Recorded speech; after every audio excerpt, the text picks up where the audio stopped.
Hey everybody, today we're going to be doing some guided meditation to stop hair loss. Have you ever been inside of a cave? Maybe a cave at the ocean, in a cliff which has been worn down by years and years of intense salty waves. And these years of salty waves pounding into the cliff have dug out a cave, and you're inside of this cave, looking around at the wet rock face, the sand and cool pebbles beneath your feet. It's not a deep cave. You can see the end of it from the entrance, but that doesn't make it any less beautiful. It's just you on this beach, in this cave. There's nobody else around, and that's just how you like it. You walk the length of the cave, about 35 or maybe 40 feet.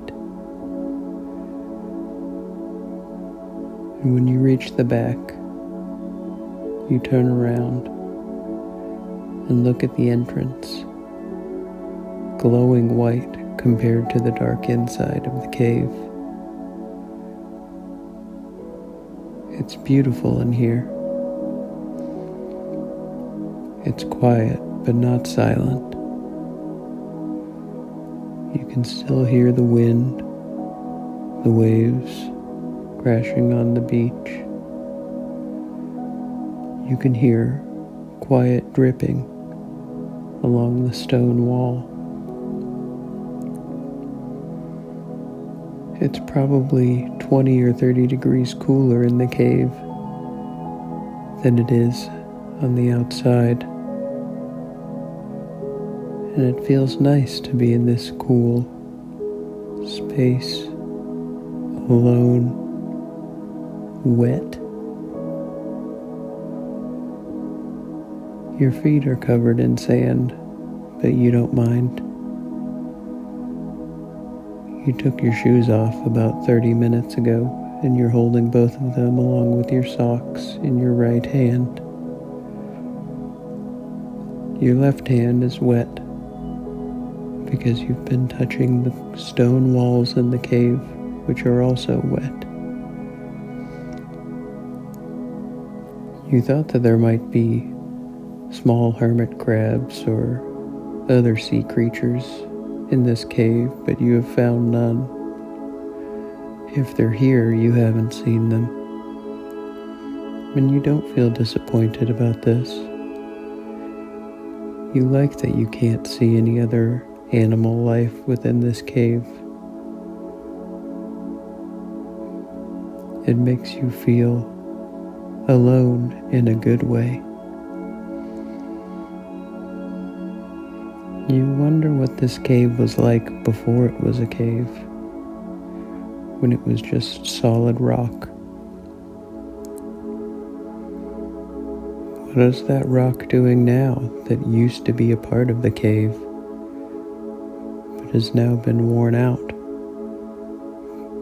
Has it been ground up into sand?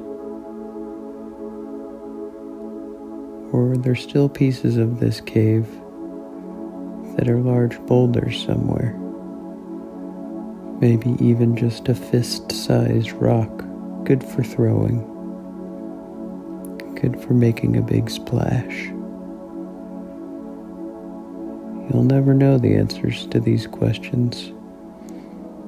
Nobody will ever know. And that's a good thing,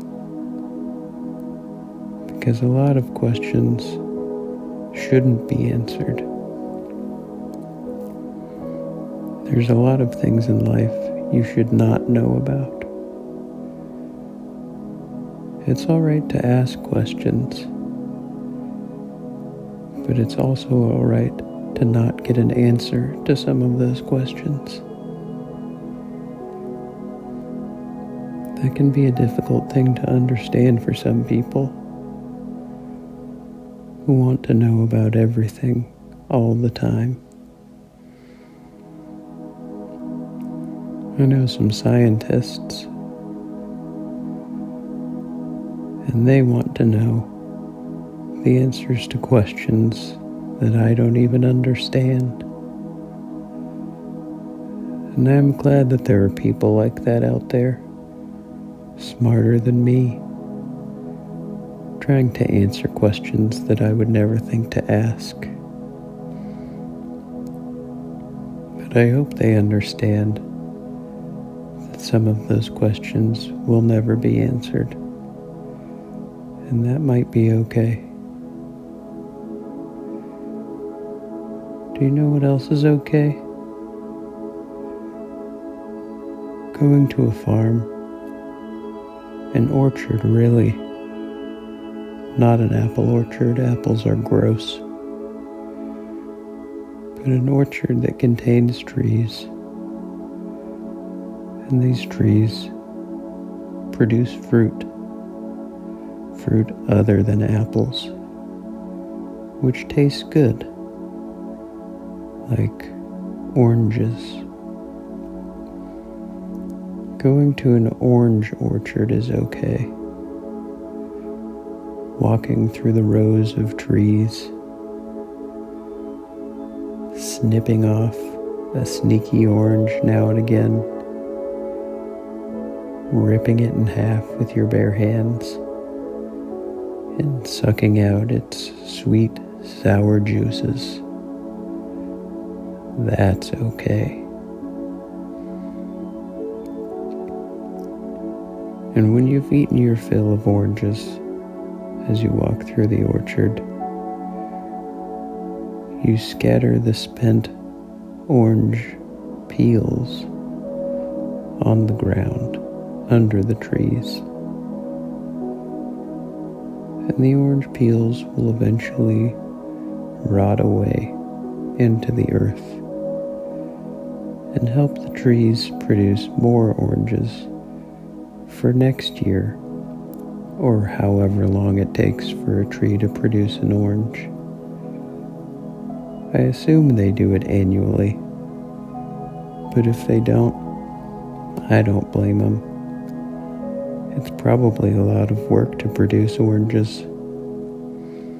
It's alright if they want to take a break sometimes, skip a year. I know I would. If I were a tree, I would not be an orange tree.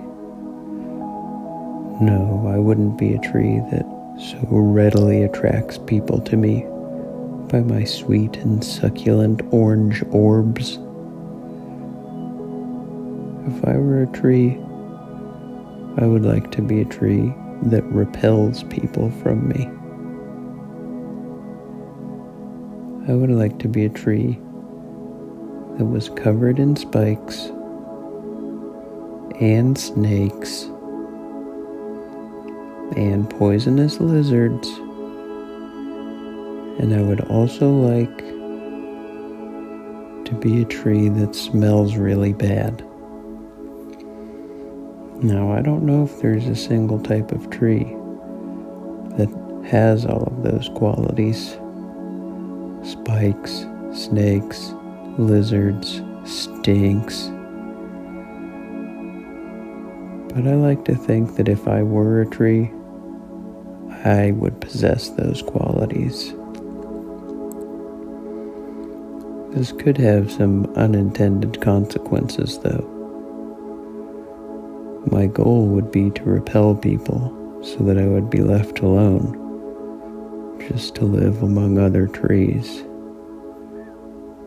But if I were the only tree that was covered in spikes, snakes, lizards, and I smelled like diarrhea, if anybody found out about me, I'm sure they would tell other people, And that would mean that other people would travel from far and wide to come see the smelly spike stink tree. It can be tough being a tree. It can be tough being anything. Anything alive, that is. I don't think it can be tough to be things that aren't alive.